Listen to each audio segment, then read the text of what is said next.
Three phase induction motor एक machine होता है जो कि इलेक्ट्रिकल एनर्जी को मैकेनिकल एनर्जी में कन्वर्ट करता है।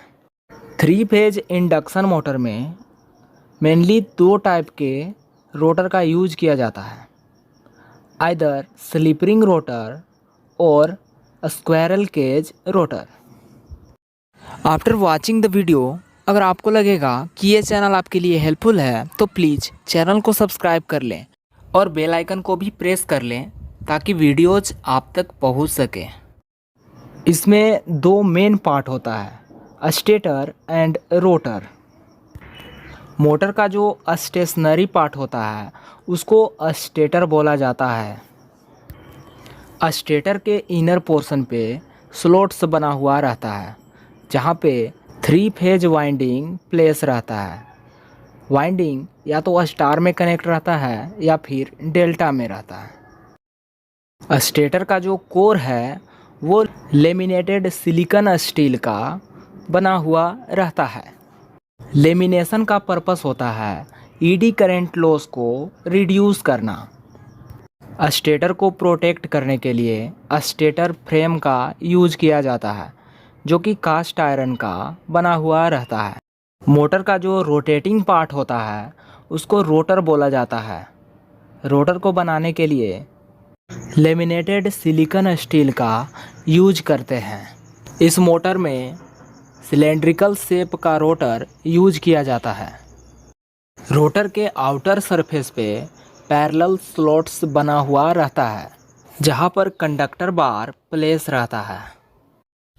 कंडक्टर कॉपर या फिर एल्यूमिनियम का बना हुआ रहता है जो कि शाफ्ट के साथ माउंटेड रहता है। रोटर का जो कंडक्टर रहता है वो इंड रिंग से कनेक्ट रहता है। रोटर के कंडक्टर्स एक दूसरे के पैरेलल नहीं होता है। ऐसा करने से कोगिंग एंड नॉइज रिड्यूस होता है।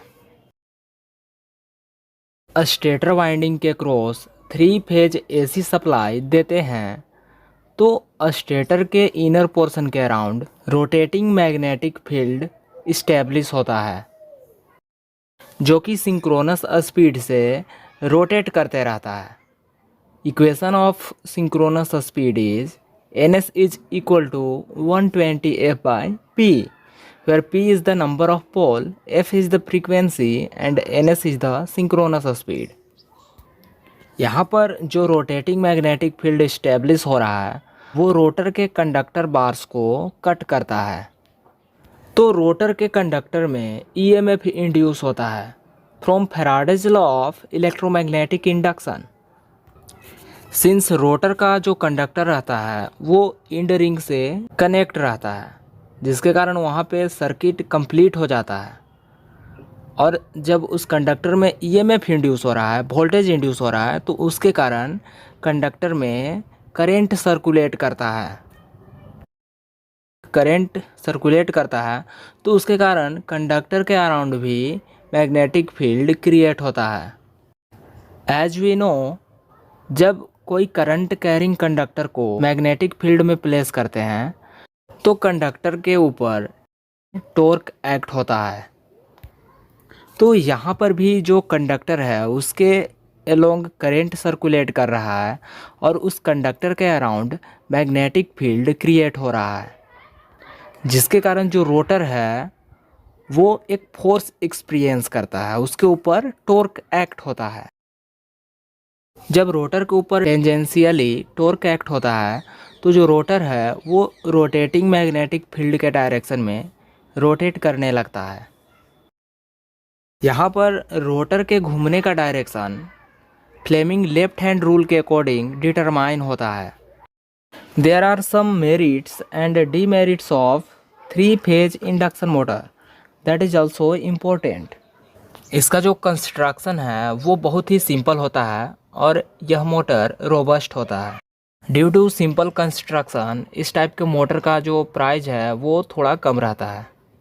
इस टाइप के मोटर में लो मेंटेनेंस रिक्वायर्ड होता है।